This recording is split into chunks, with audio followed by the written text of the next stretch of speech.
días, gracias de verdad por estar aquí en este momento donde pues me permitiré leer un texto que decidí escribir, entre otras cosas, para dar respuesta a muchos comentarios que amablemente se han expresado en diferentes medios de comunicación, para dar respuesta a muchas personas que se han manifestado a través de las redes sociales, a través de manifestaciones, a las personas que están allá afuera que no pudieron, porque tenía que contar precisamente lo sucedido en el fin de semana pasado en Noticias MBS. Dicho lo cual, pues me permitiré dar lectura a este escrito para asumir una postura pública sobre mi despedida del noticiero matutino de Noticias MBS ocurrida este fin de semana. Sé que les va a parecer paradójico, pero lo van a entender al final. Ojalá que al final de la lectura pues no quedara alguna interrogante abierta, y si lo hubiera, pues hablar del tema de las preguntas, que es uno de los temas principales en esta presentación. Ojalá que cerrara la lectura y que quedara comprendido precisamente el sentido de este pronunciamiento.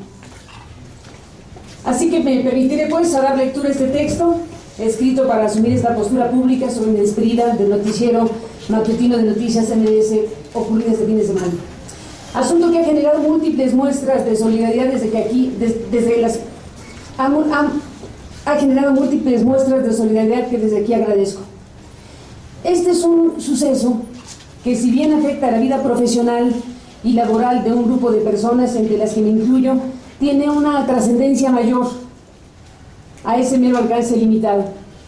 Sobre lo que me quiero pronunciar es sobre el alcance mayor de este evento, que impacta de diversas maneras a la sociedad mexicana.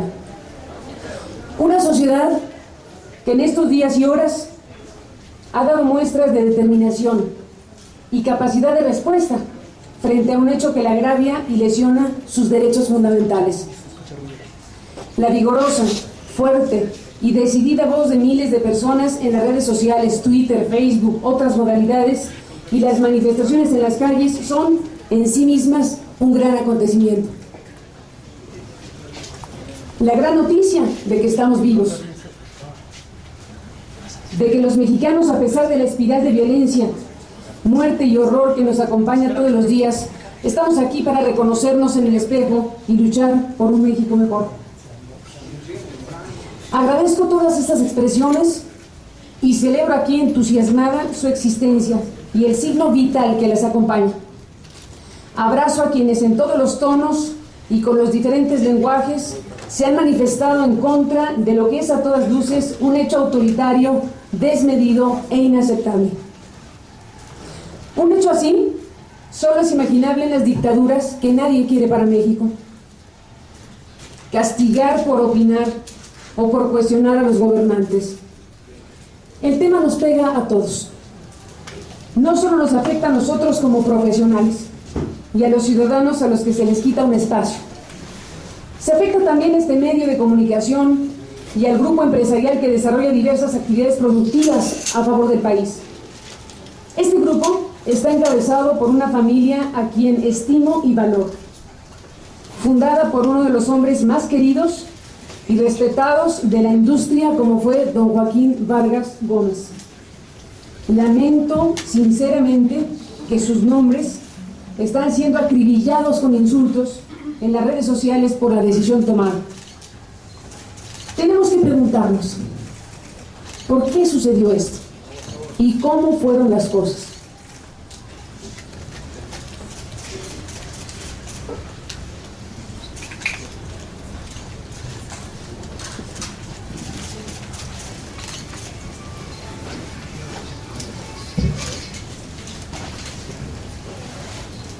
Tenemos que preguntarnos por qué sucedió esto y cómo fueron las cosas. El pasado viernes 4 de febrero, en mi libre derecho a la expresión, formulé un comentario editorial que aludía a un incontrovertible hecho noticioso. A raíz de lo ocurrido en la Cámara de Diputados el día anterior, cuando un grupo de legisladores exhibió una manta con la foto de Felipe Calderón con los ojos enrojecidos, en la que se leía: ¿tú dejarías a un borracho conducir tu auto? No, ¿verdad? ¿Y por qué lo dejas conducir al país? Naturalmente se produjo una gran rispidez que orilló a suspender la sesión en el recinto legislativo. Había ahí ya una historia que contar a nuestras audiencias.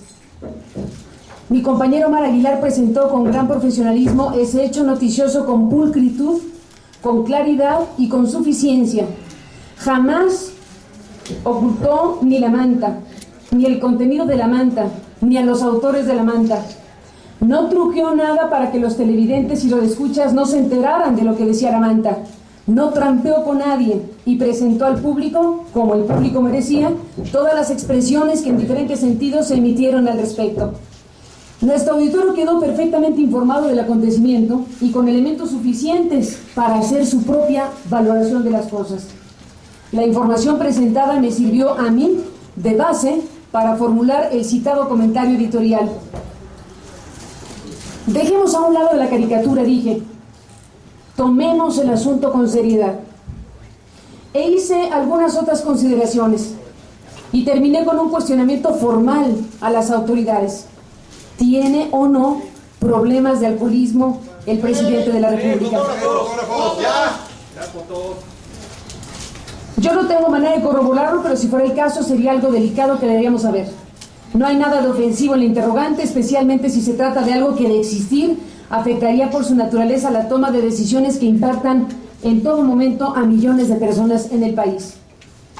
El comentario editorial cerraba diciendo que el tema, y dada su exposición pública a través de la manta de los legisladores, merecía una respuesta seria, formal y oficial de la propia Presidencia de la República. La Presidencia no respondió a la periodista. De inmediato exigió a los dueños, que no a la periodista, una disculpa pública inmediata por la tremenda osadía. Demostró con ello un grado de irritabilidad e intolerancia que por sí mismas hablan de algún tipo de problemática, que por supuesto también debe ser analizadas. Reconozco que el cuestionamiento era duro, pero de ningún modo injurioso o difamatorio. Tampoco se transgredía ningún tipo de código de ética que ha sido aludido. Señora. Era simple y llanamente la formulación de una pregunta válida, pregunta hecha por una periodista cuya intención quedaba perfectamente delimitada. El estado de salud y grado de equilibrio de un mandatario, por supuesto que es un asunto de claro interés público. La sociedad mexicana tiene derecho a saber con certeza, sin ofensas, sin caricaturizaciones, sobre las condiciones de salud de quien ha tomado y seguirá tomando todos los días decisiones gravísimas que impactan sobre el destino de una nación. Y vaya que se ha impactado el destino de la nación las decisiones tomadas desde Los Pinos en este sexenio. El motivo de mi despedida, se dijo, fue haberme negado a ofrecer una disculpa y haber transgredido el código de ética de la empresa, cosa que es falsa y se convirtió solo en una coartada. En este momento, no solo no rectifico, ni me disculpo porque no hay nada que disculpar, sino por el contrario, ratifico la pertinencia de que la Presidencia de la República se manifieste al respecto. Lamento sí personalmente que el presidente y su familia se hayan sentido ofendidos por el cuestionamiento. No hubo ni hay formulación de mi pregunta ninguna intención o ánimo de ofender. Lamento que ellos se hayan sentido ofendidos. Es claro que así ocurrió, pero aún así la pregunta sigue vigente. El ejercicio del poder hace que las figuras públicas sean sujetas a escrutinios e interrogantes a las que no estarían sujetas otras personas por razón precisamente de sus responsabilidades y del impacto de sus decisiones. En una democracia, esto forma parte del juego. ¿No tuvo Bill Clinton que hablar de semen depositado en el vestido azul de una muchacha ante una audiencia de millones de personas? ¿No acaso el estado de salud de Dilma Rousseff fue motivo de debate público antes de llegar a ser la presidenta que es? ¿Acaso no son las francachelas y excesos de Silvio Berlusconi materia de debate nacional? ¿Por qué en México los empresarios de los medios pueden ser sometidos a presiones indebidas para que silencien a los comunicadores. ¿Por qué la sociedad mexicana se tiene que conformar con una sola visión de las cosas? ¿Por qué fatalmente tenemos que vivir con la existencia de un duopolio televisivo que no solo envilece las pantallas con programas denigrantes y nocivos como los de reciente estreno, sino que es ya en sí mismo un poder que ha dañado la vida democrática nacional? ¿Por qué México está entrampado en una espiral de degradación e infamia sin que hagamos nada al respecto? ¿Por qué, como dicen los firmantes de una de las cartas de protesta publicadas en estos días, seguimos dejándonos conducir de esta manera al país?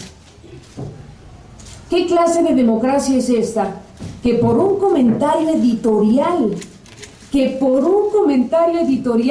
que irritó al gobernante, se le corta la cabeza a quien opinó. ¿Por qué desde el poder político pueden llevar las cosas al extremo, escalando el conflicto deliberadamente hasta lograr hacer las cosas imposibles, tanto al empresario como a la periodista, ocasionando la ruptura? La pregunta es, ¿cómo es que pudieron elevar desde Los Pinos el grado de exigencia, pidiendo casi la humillación por un hecho absolutamente sobredimensionado? ¿Cómo es que un empresario a quien tenemos por decente lo llevaron a comportarse de esa manera? ¿Cómo pudieron lograr que se sintiera obligado a tal punto como para exigirme la lectura de una carta, obviamente no escrita por mí, en términos que me eran ajenos y por supuesto no empataban con lo que dictaba mi conciencia, para satisfacer la ira presidencial? Una exigencia de la lectura indigna de esta carta que quien me la formuló sabía de antemano que yo rechazaría. Se llegó a ese extremo por el grado de vulnerabilidad en la que quedan quienes tienen negocios o concesiones en el mundo de las telecomunicaciones y los medios de comunicación en México. Ese es el tema verdadero. En este caso hay un conjunto de concesiones en juego y la resolución final sobre lo que pase con ellas se encuentra en el cajón del presidente. Lo que debería ser técnico, jurídico y legal, en la realidad es un asunto político y discrecional. La aprobación que ha pasado ya por todos los filtros legales y técnicos para tomarse está sujeta a la venia final del presidente. Y ni siquiera a la venia final del presidente, sino a la venia final de quien a su vez presiona al presidente. Es decir, a los poderes dominantes con las telecomunicaciones cuyo poder desmedido impide la entrada de nuevos competidores y a los que existen les hace la vida verdaderamente imposible. Persiste a nuestros días un elemento que condiciona y distorsiona la relación de los medios con el gobierno, que es esta discrecionalidad política en la toma de decisiones en materia de refrendo y otorgamiento de concesiones en el ámbito de las telecomunicaciones. Es esta una de las razones fundamentales por las cuales en México no se despliega a plenitud un derecho fundamental como el de la libertad de expresión. Asuntos que deberían resolverse con la mayor certidumbre jurídica en materia de plazos, planes de cobertura, planes de negocios y de inversión, terminan siendo asuntos de decisión política y no de las áreas técnicas en la materia.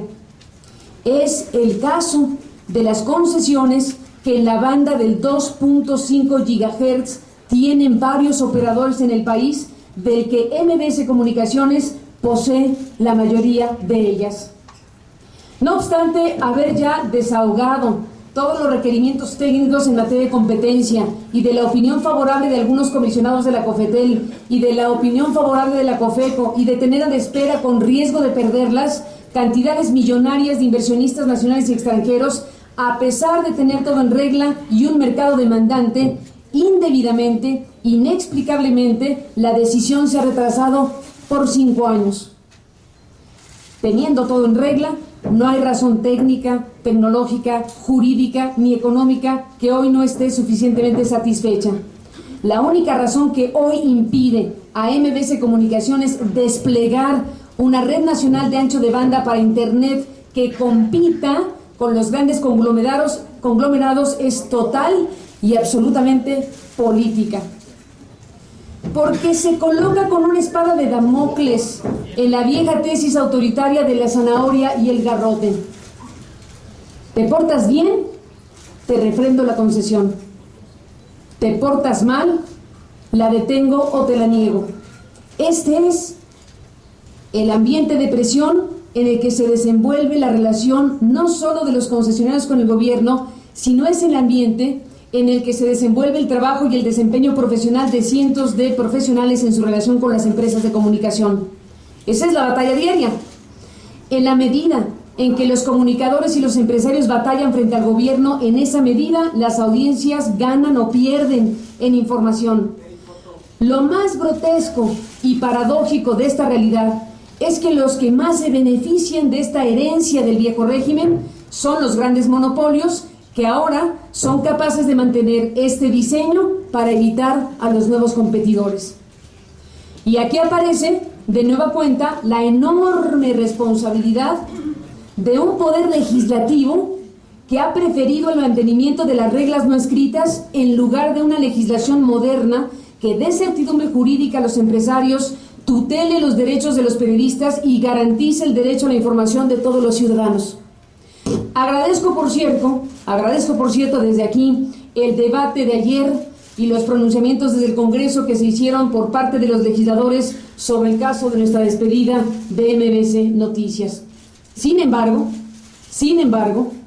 no sirve de mucho a la democratización de los medios de comunicación condenar la censura por un hecho como este, si al mismo tiempo se coexiste con leyes que podrían y deberían ser modificadas en beneficio de la población y no de unos cuantos. Sobre este ambiente de presión del gobierno hacia algunas empresas de comunicación actúa un fenómeno aún más grave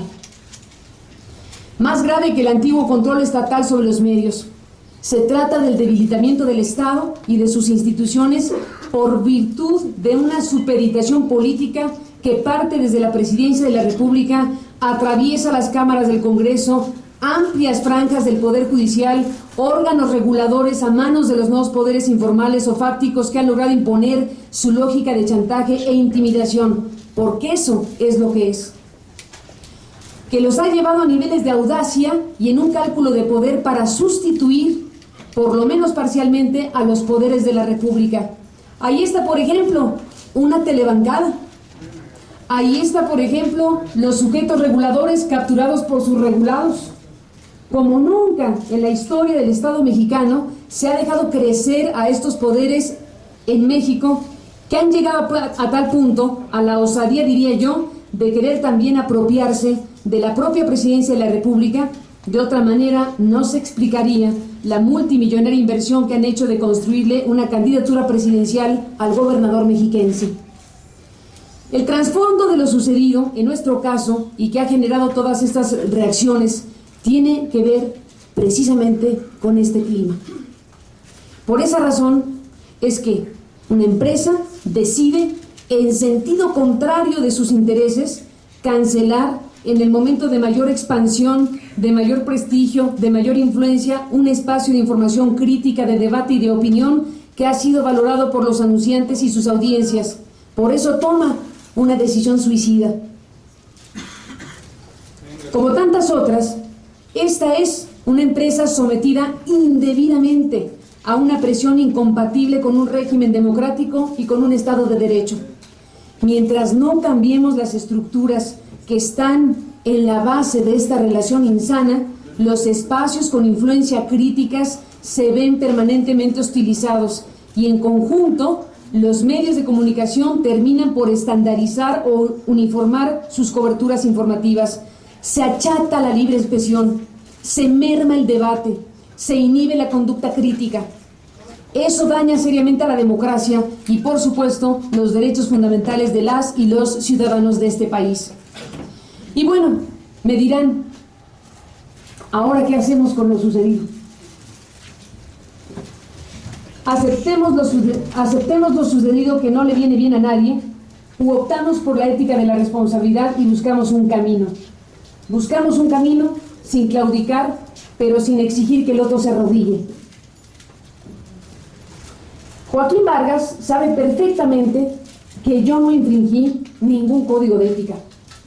Sabe lo que sucedió, sabe que fue una coartada, sabe porque lo sufre todos los días de las razones verdaderas que están detrás de esta decisión que está a punto de costarnos la cabeza. Y digo a punto porque voy a plantearle una salida digna, decorosa e inteligente. Ya sabrá si la toma.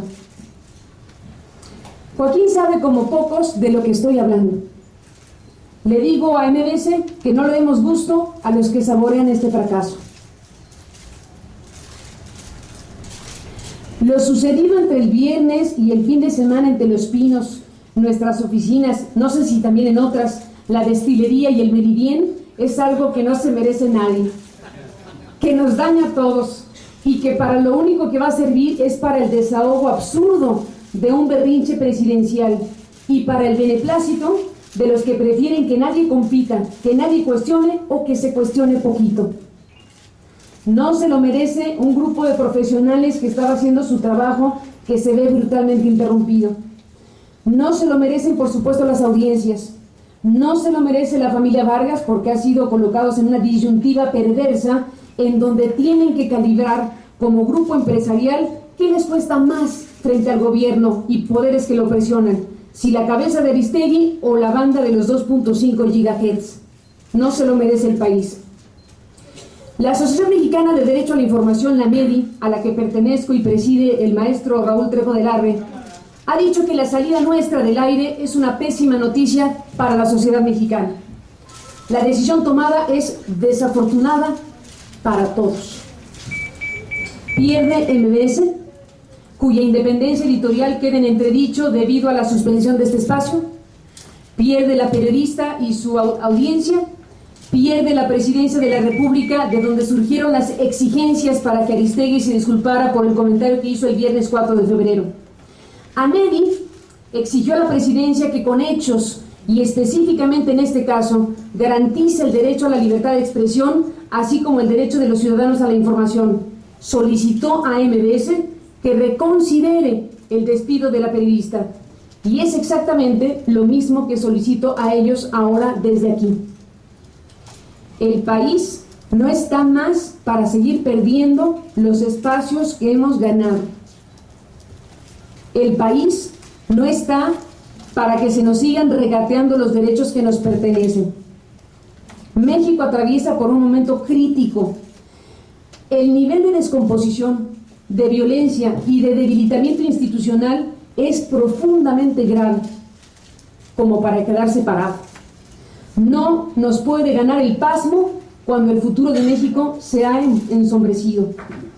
Nos necesitamos informados, en alerta, críticos. No nos podemos dar el lujo de tirar por la borda lo ganado. ¿A cuenta de qué lo justificaríamos? Nuestra transición democrática ha adquirido un cariz trágico. Los niveles de violencia, de descomposición y de degradación de la vida pública están llegando a niveles de escándalo. La clase política mexicana, que no ha estado a la altura de los retos y los desafíos nacionales, parece no darse cuenta del avance de estos nuevos fenómenos de poder que han carcomido y debilitado como nunca sus estructuras. Dejamos que sigan avanzando sin contraponer una fuerza social que por lo menos los identifique, los discuta, los analice, los denuncie. Nos quedamos a la sombra de políticos sometidos a intereses particulares porque antes que gobernar bien hay que salir en la tele, o de gobernantes timoratos e irresponsables que lejos de atemperar las concentraciones monopólicas las han hecho crecer más, creando monstruos de poder que los tienen sometidos y frente a los cuales no se atreven a dar ni un paso. Esta mañana hago un llamado a revertir los efectos de este hecho ominoso. Yo tiendo la mano y escucho a los que están en la calle y me dicen: tienes que regresar. Estoy dispuesta a regresar al aire este próximo lunes siempre y cuando se cumpla con una condición básica y única: que MBS anuncie que retira de forma oficial el comunicado emitido junto con mi salida, en el cual afirma falsamente que transgredí nuestro código de ética y que promoví la difusión de rumores como noticias. Como consecuencia de ello, pido que se publique otro comunicado oficial de la empresa en donde la valoración sobre mi integridad ética y profesional que pretendieron dejar en el entredicho quede resarcida. Si MBS acepta hacerlo, se reconocerá tácitamente la naturaleza real de lo sucedido. Con eso sería suficiente. Joaquín lo sabe muy bien, que mi integridad profesional y ética nunca estuvo en entredicho realmente, que fue una coartada para tomar una decisión que le imponían, que el verdadero problema está en otro lado. Regresemos al aire y quedará evidenciado. La presidencia tendrá que hacer una valoración de lo sucedido, serenamente, sin odios, con la seriedad que implica tomar decisiones a nombre de los otros, y aceptando, aunque no guste, que los ciudadanos y los periodistas tenemos derecho a preguntar, a inquirir y a criticar sobre lo que juzguemos pertinente. Estoy aquí para hacer este llamado, para revertir un hecho ominoso como el que sucedió de manera digna, decorosa e inteligente, apostando por la verdad, pero sin romper lo construido. Mi muy querido amigo Jorge Ramos escribió hace algunos años un texto magnífico que tituló El derecho a preguntar. Recordaba ahí a la maestra Oriana Falachi, quien decía que no debía existir ninguna pregunta prohibida. Todo se puede preguntar, con mayor razón si se trata de preguntar a gente con poder. Jorge contaba también de una entrevista realizada al presidente Vicente Fox. Había interrogantes en el ambiente de por qué aparecía desanimado, sin ímpetu, sin grandes propuestas. El periodista le preguntó al mandatario, sin con ello alimentar rumores, sino tratar de clarificarlos: ¿toma Prozac?, le preguntó. Fox miró al periodista y contestó simplemente: no. Por supuesto que no le gustó la pregunta, pero la contestó. Tal como escribía Ramos, no hay pregunta prohibida, no hay pregunta tonta, y cuando surge la oportunidad hay que hacerla, aunque sea la última vez. A partir de aquí cierro mi comentario, no agregaría más, porque el planteamiento está formulado y lo que resta es esperar una respuesta. Muchas gracias a todos.